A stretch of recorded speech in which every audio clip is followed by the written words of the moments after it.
All right, today we're going to tackle a question that is absolutely crucial for your AQA A-level psychology exam. What happens when a study's findings leave the safety of the lab and hit the real world? We're diving deep into ethical implications and the really important concept of social sensitivity. Let's get into it. So picture this. A study wraps up. The data's been collected, the participants head home, and the lab coats get hung up. But is that it? Is the psychologist's job really done? We spend so much time focusing on the ethics during an experiment, but what about the fallout? The consequences that come after? Because the truth is, some studies don't just end there. Nope. They publish findings that create these huge ripples, spreading outwards and actually affecting laws, public opinion, and the lives of people who never even set foot in the study.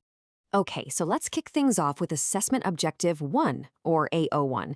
We're going to lay down the foundations. What are the rules that are supposed to govern psychological research, and where do they maybe fall a little bit short?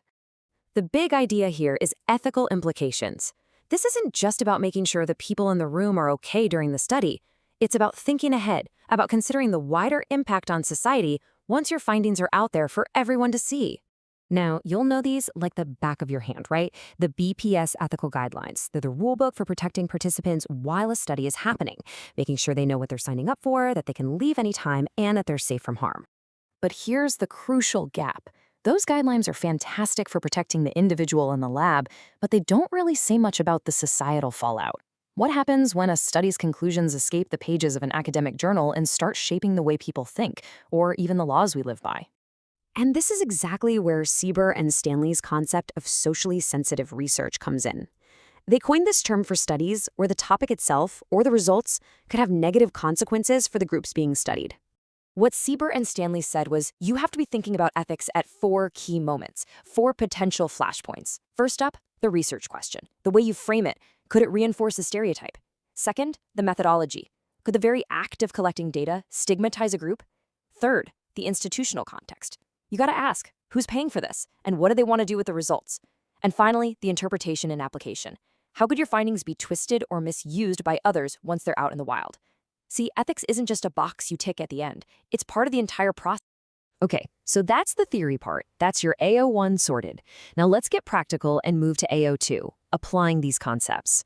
We're gonna look at how these ethical flashpoints have played out in some of the most famous and, let's be honest, controversial studies in the history of psychology. And boy, does psychology have a history here. From dodgy IQ tests in the early 20th century used to justify discrimination, to those classic studies on obedience and conformity, there's a long, long track record of research that has had a massive societal impact, for better and for worse. Let's zoom in on a prime example, John Bowlby's incredibly influential work on maternal deprivation. Back in 1951, he put forward this idea that a child being separated from their mother early in life could cause permanent emotional damage, a condition he called affectionless psychopathy. It was a really powerful theory that struck a chord in post-war society. And this is the perfect example of that ripple effect we were talking about.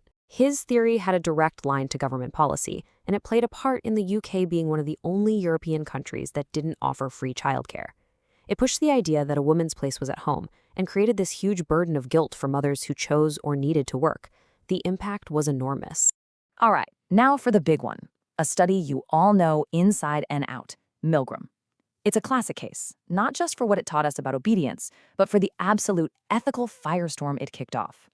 I mean, that quote says it all, doesn't it? You had participants who were clearly in distress. They wanted to stop, but the experimenters' prods just steamrolled their right to withdraw. They were put under some serious psychological pressure. Now, if you're going to evaluate this properly for AO3, the GRAVE framework is your best friend. So let's break it down. Generalizability, not great. It was a sample of just 40 American men, so it wasn't very representative. Reliability, pretty high, actually, because of the standardized procedure. Applicability? Definitely. It helps us understand obedience in places like the military. Validity?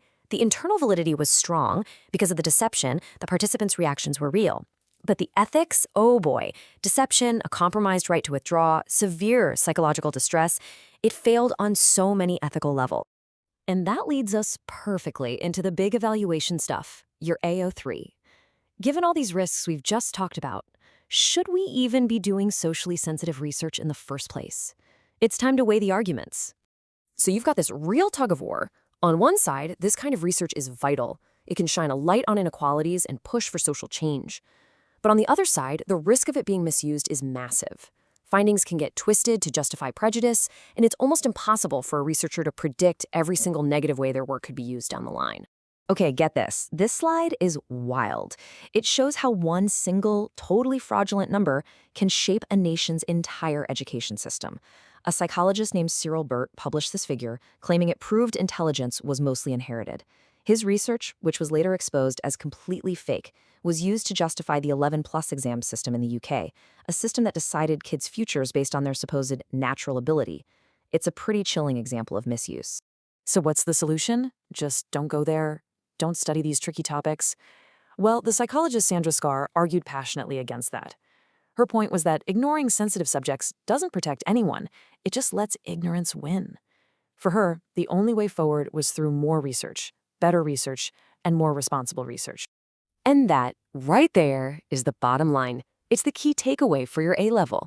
The answer isn't to stop asking difficult questions. The answer is for psychologists to step up and take responsibility at every single stage of the process, from how they frame the initial question to how they carefully manage the way their findings are released to the public. So, I want to leave you with one final, tricky question to chew on. When research does get used to cause harm, who's ultimately responsible? Is it the scientist who did the work, the university that funded it, or the society that decided to run with it? That's definitely something to think about.